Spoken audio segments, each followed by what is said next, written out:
At long last, they've been made to work. Closing the face on that occasion. 2 in the over. Oh my, absolutely amazing. Aaliyah. Welcome back again, Gameyaaad family. Thank you again for joining us for another video.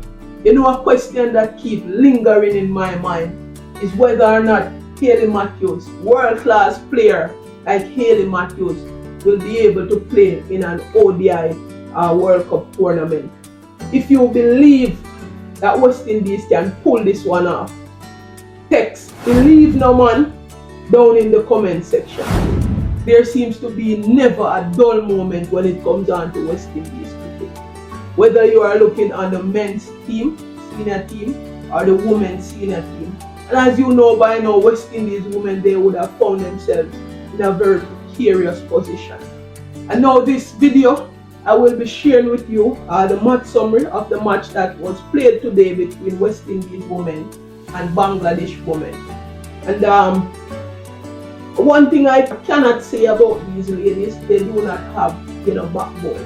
Every time their backs are against the wall, they normally come up with something spectacular.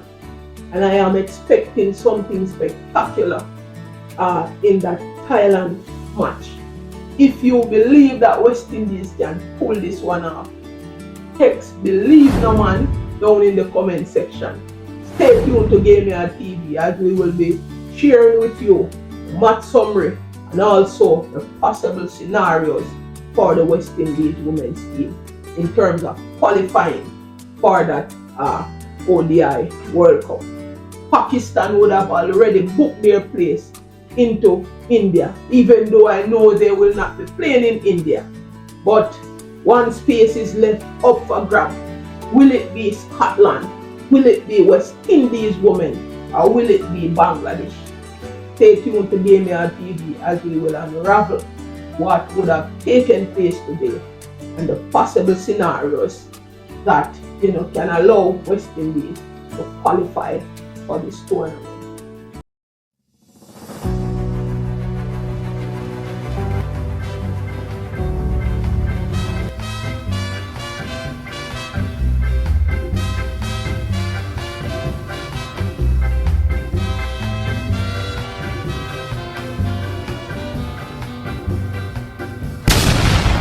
Bangladesh would have won the toss and elected to bat. Now, Bangladesh would have made 227 for 9 in their allotted 50 overs, right? And I mean, at one point, Bangladesh were at 134 for 1, and at this point, I believe they were in total control of the game, right? We would have seen, like West Indies would have, run out of ideas at this point. We would have seen the coach getting agitated on the boundary line and so forth.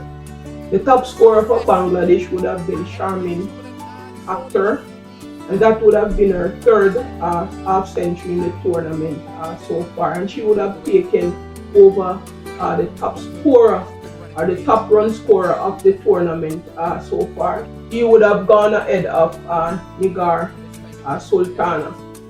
Now, Sharmin Akhtar and for Ghana, Oak would have made 42. They were involved in a 180-run partnership, and they were, batting really well. They were, decoding, everything that the West Indian would have thrown at them. They were in really good touch until Alleyne was introduced to the bowling attack in the 28th over, and she would have struck twice in that over. I think that was the turning point of the match for the West Indies. After that, we would have taken wickets at regular interval. Alleyne would have been supported by Captain Hayley Matthews. She would have taken 2 for 42 from her 9.5 overs, and Pitcher would have taken 2 for 43 from her 10 overs. Alright, so as I would have said before, Bangladesh would have made 227 for 9 from their allotted 50 overs. West Indies, in their reply, they would have gotten over the line by scoring 228 for 7 in 46 overs. Now, West Indies would have got off to a steady start. Kiana Joseph would have been brought back up to the top of the order, and she would have found some form today by scoring 31 from 39 deliveries. You know what you will get from Kiana Joseph at the top of the innings, right? And one thing I would have noticed today that Alleyne Matthews, she would have come in at number 5, right? I think it was a brave move. It did reap success today, because when we would have lost Shemaine Campbell, the score was at 74 for 3, and Alleyne Matthews and Stephanie Taylor, they would have brought back some stability to the West Indies innings. They would have scored a crucial 66-run partnership between both of them. As I said, it was a brave move, and I think it did work out today. But I'm just thinking whether or not, if we are going forward with that situation, what if the top order do not fire? Then they will come under a lot of pressure there in the middle. So I guess probably it's just for this match, but let us wait and see what will happen in the Thailand match. But I think it did work well. It gave us some stability in the middle order, because Alleyne Matthews and Stephanie Taylor, they did bat well in that middle order. And after they would have been dismissed, Chinelle Henry and Shabika Gajnabi, they would have come in and put on a 50-run partnership, right? And after Shabika Gajnabi would have been dismissed, then Alleyne and Chinelle Henry finished the game for us with a 30-run partnership. So those 3 partnerships, they were key for us today. That first one with Alleyne Matthews and Stephanie Taylor, 66 runs, and Shabika Gajnabi and Chinelle Henry, they would have scored a 50-run partnership and 30 between Alleyne and Chinelle Henry. Chinelle Henry in the process would have made an unbeaten 51. I mean, she was really, I think she batted with a level of authority today, and she was very circumspect. She just waited on the bad balls, and she did put those away. And I think it was a very mature innings Chinelle Henry would have played today. You could see the level of composure she had at the wicket. Even though it was a high pressure game for us, she did not show any anxiety there in the middle. She was in total control of her innings, and I think she played a superb knock. It was a top class innings under pressure, right? Because I know when Alleyne Matthews and Stephanie Taylor, I'm sure the region would have gone, their anxiety level would have gone up a notch when those 2 would have been dismissed. But Chinelle Henry came in, and she they took the game and imposed her authority on the game, and did bring it home for the West Indies. Really superb knock there from Chinelle Henry.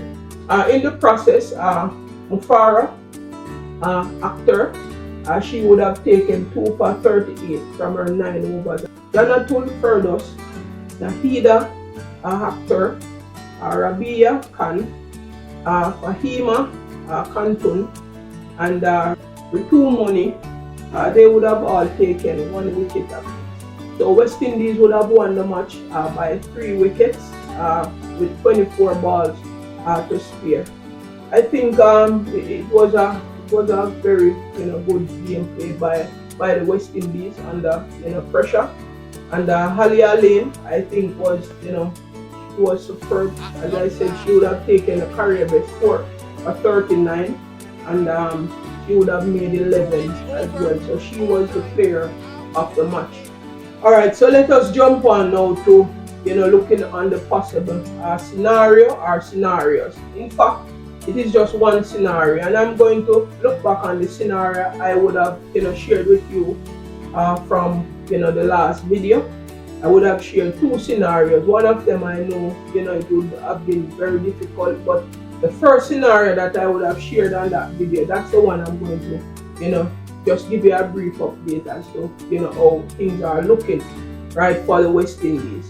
As I would have said earlier, Pakistan would have, qualified already. They would have played 4 matches and they would have won, all 4 matches. So they are, sitting on top of the table with 8 points, right? Bangladesh sitting at second with 4 matches they would have played. They would have won 3 and they would have lost 1. They have a net run rate of positive 1.033, and that is, very good run rate. They are sitting on 6 points, right? Scotland would have been in third. They would have played 4 matches. They would have, won 2, lost 2, with a run rate of positive 0.136. Sitting on 4 points. West Indies would have played 4 matches.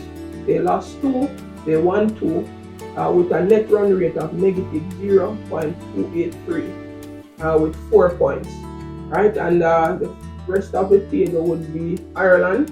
They would have played 4 matches. They lost 3, and they would have won 1, with a net run rate of negative 0.052, with 2 points. And Thailand would have played 4, lost 4, with no points, with a net run rate of negative 1.845.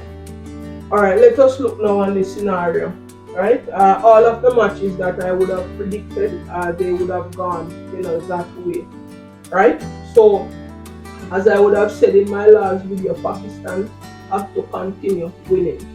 Right? So they need to beat Bangladesh and beat Bangladesh badly to help us, right? Because Bangladesh can still lose that game against Pakistan and can still, make it through as the second team. They still, because of that healthy net run rate that they have, a positive 1.033, right? So they can still lose and go through, right? But if they would have lost badly, right, and Ireland would have beaten Scotland, then and West Indies beat Thailand badly, then West Indies have a chance of going through, right?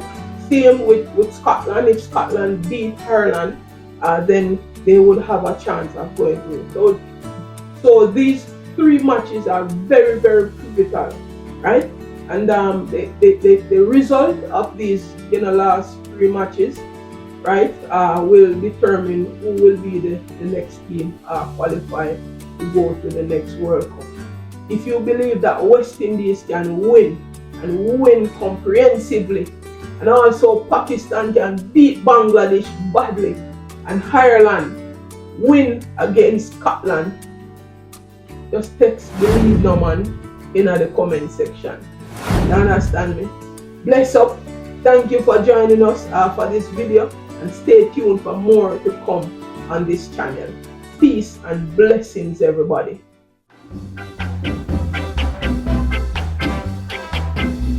Belo, belo, belo.